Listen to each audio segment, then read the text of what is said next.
Gunther is likely to go down in history as the or one of the greatest Intercontinental champions of all time. Recently having passed the Honky Tonk Man's record for the longest reigning Intercontinental Championship reign, Gunther has cemented and etched his name in history as he now holds this record, and he has held this record with pride and has helped elevate the Intercontinental Championship from its doldrums where it was irrelevant back to where it could main event just about any show it wants to. So in order to celebrate Gunther's amazing reign as Intercontinental Champion, today we're going to be looking at all of his championship defenses, and we're going to be ranking them from Hall of Fame all the way down to trash. And as always, don't forget to subscribe to this channel, ring the bell for notifications. We're on our way to 100,000 subscribers. If you're a wrestling fan, I'm confident you're going to like this channel, so go ahead and subscribe. All right, so let's have a quick look at the tiers. We have Hall of Fame, amazing, good, meh, and trash. Let's go ahead and get started with Gunther's very first championship defense against Ricochet, who he happened to beat previously to win the Intercontinental Championship. Now, at this point, there was zero drama in this match. Like, no one believed that Ricochet was going to be beating Gunther at this time. Gunther was starting to become this menace, this monster on the Friday Night SmackDown roster, and there was no chance that Ricochet was going to win this. Now, that being said, it was a good match. It felt like a David versus Goliath match, but again, the fact that there was no drama in this match really deflated, I guess, the consequences and the stakes of this match. So it didn't really elicit too many emotions from me, even though the in-ring work was fine. So I'm going to put this into the good category, but there are so many better Gunther championship defenses to come. Next up, we have Gunther versus Shinsuke Nakamura in what I consider to be the first Gunther banger on the main roster, because up until this point, he's been having good matches, but he hadn't had that banger yet. And I think Shinsuke Nakamura was that guy to finally get that out of Gunther on Friday Night SmackDown. To me, this is a wildly good match. I'm putting this into the amazing category because of how hard hitting it was, how innovative the offense was between those two. And although, again, the drama wasn't there because I don't think any of us believed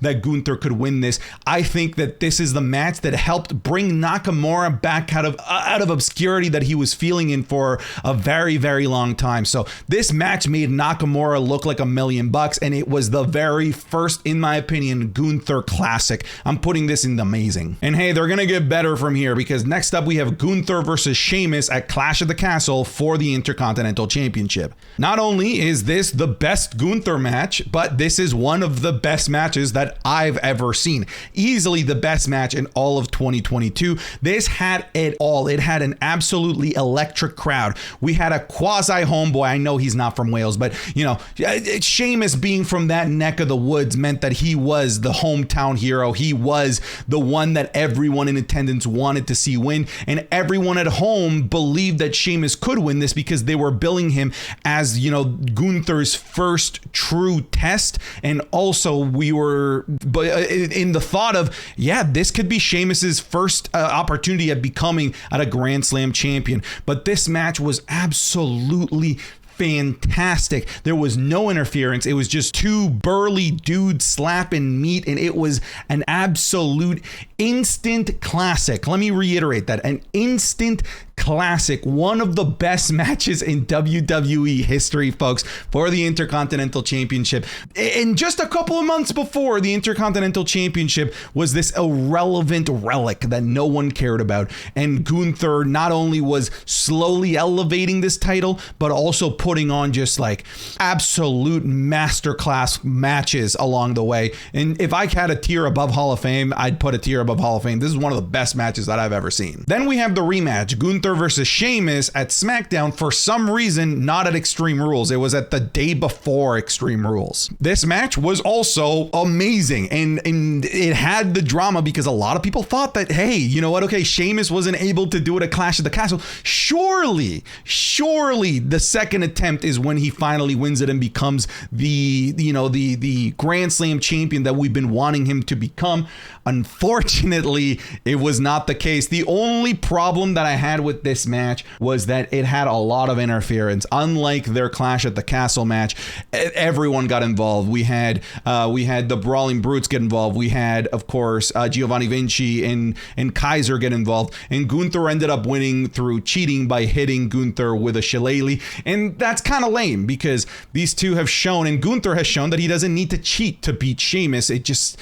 it is what it is. It's nowhere near as good as that Hall of Fame quality match, but it was still an amazing match. There was even a false tap out with a cloverleaf where he tapped twice, but apparently the rules are you have to tap 3 times in order for it to be a proper submission. So I am putting it in amazing, but it is quite a few leagues below the Clash of the Castle match. Next up, we have Rey Mysterio versus Gunther in what I would say is probably the first Gunther kind of like disappointment, because a lot of people thought that this match was going to be Sheamus quality, because I mean, it's Rey Mysterio.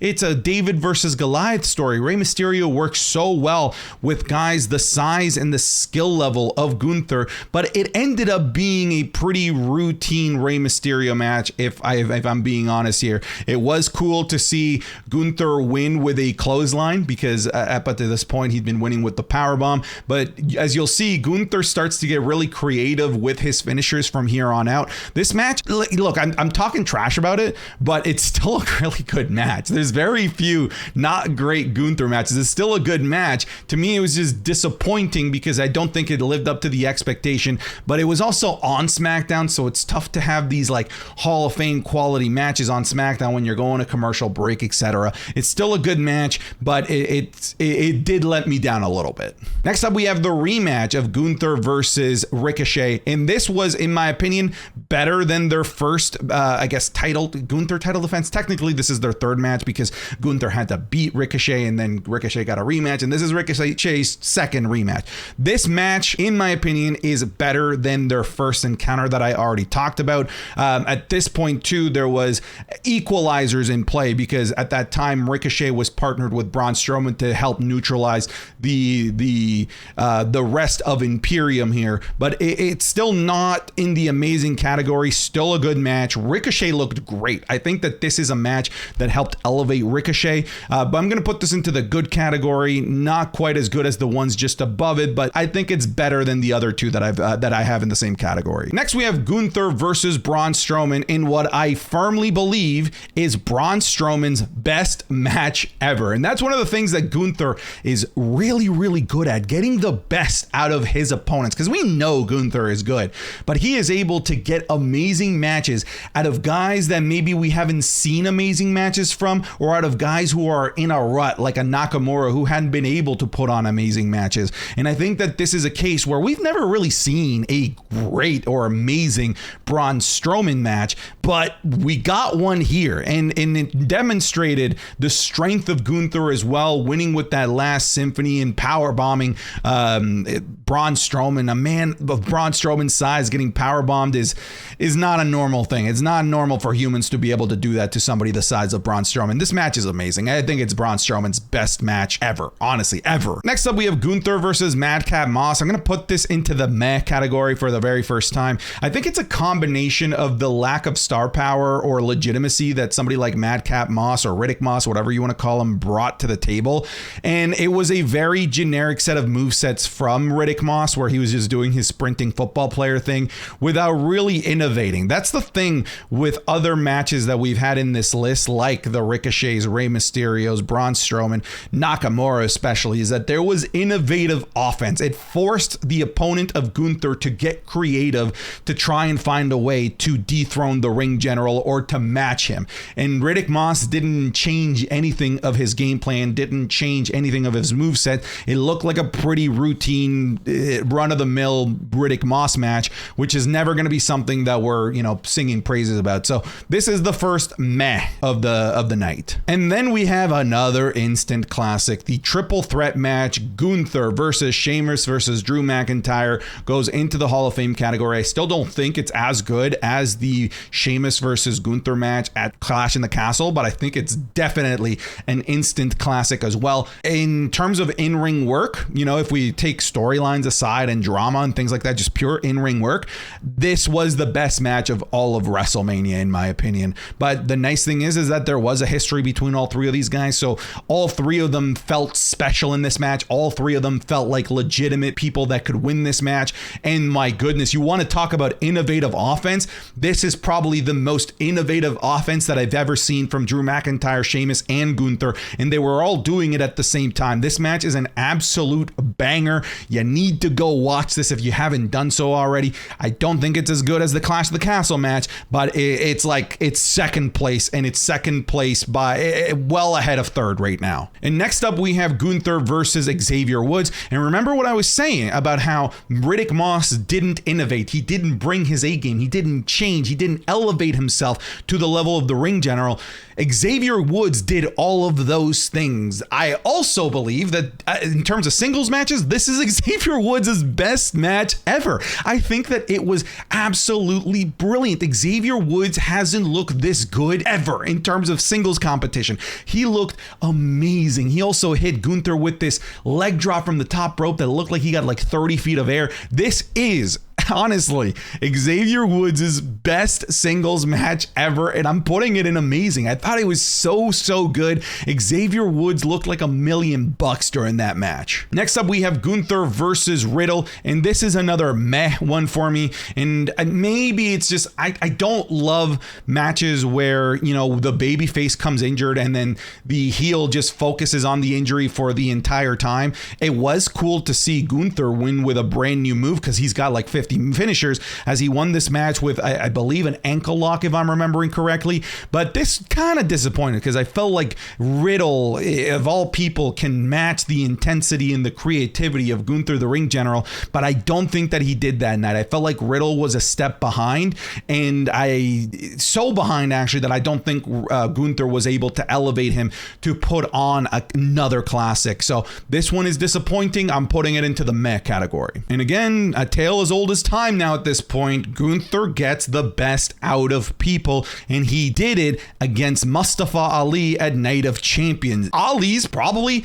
best match on the main roster ever. Seriously. And Gunther, this is what he does. He gets this out of people. He forces people to bring their A game. And although it was a short 9-minute match, it was fast. It was hard hitting. There was drama. There was a moment where, oh my God, is Ali actually going to win this in front of a friendly crowd in Saudi Arabia?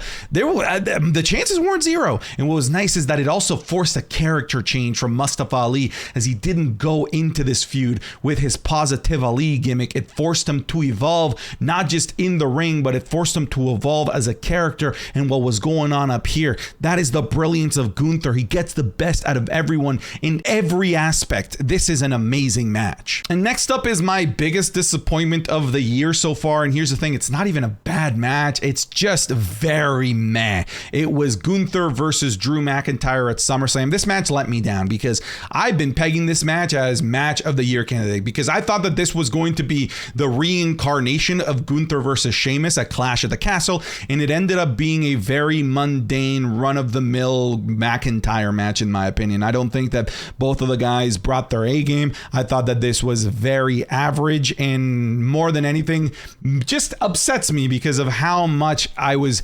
expecting out of this match. And that's probably my fault as well. It kind of had the same vibes and the same pace as the Riddle match. It never really got to the caliber of the WrestleMania match. It never felt as hard hitting or as innovative as that match. So it goes into the meh category for me. Then we have Gunther versus Chad Gable on Monday Night Raw, which ended with Chad Gable winning and breaking the winning streak of Gunther, although via countout, so he didn't win the Intercontinental Championship. This match was amazing. It was so good. Even though it ended in a countout, it told a phenomenal story. This underdog who has all the skill to take on anybody being looked down upon by the ring general Gunther. Gunther completely underestimating Chad Gable's amazing in-ring prowess, and it ultimately came to bite him in the ass as he got suplexed over the barricade and lost via countout. A clean loss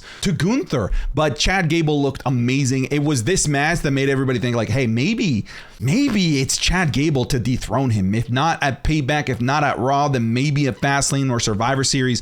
But I think everyone right now is of the mind that it should be Chad Gable to win this. Speaking of Chad Gable, the most recent match and the match that secured Gunther as one of the greatest Intercontinental champions of all time and the longest reigning Intercontinental champion of all time, it was the main event of Monday Night Raw, Gunther versus Chad Gable. And this is what I mean by the level of importance of this title, that it was far and away the most important thing on Monday Night Raw, an episode that had the return of Jey Uso switching brands.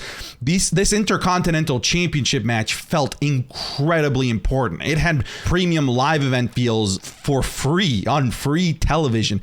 This match was phenomenal. Unfortunately, it is a victim of free television, which means that we had to sit through ads, which broke a lot of the pace. But if I'm ignoring that, because, that's not their fault. It's not, they can't impact when, a Burger King ad is going to pop up. This match was Hall of Fame worthy. It is phenomenal. The final 10 minutes of this match may be better than the final 10 minutes of the other two matches in the Hall of Fame match. Like the sequence of Chad Gable going to the limits and almost beating Gunther, and Gunther having to save up like 5 finishers as if this was a WWE game to finally put away Chatty Daddy. That was one hell of a final 10 minutes. That match goes into the Hall of Fame. And that's it, folks. Look this is just how dominant Gunther's championship reign it was. Although, for the most part, he wasn't facing like too many like main event caliber names. He made them feel main event caliber. He made Xavier Woods feel special. He made Ricochet and Braun Strowman feel special. He made Ali feel special. And that's what is so good about Gunther the Ring General. That's it. Get out of here.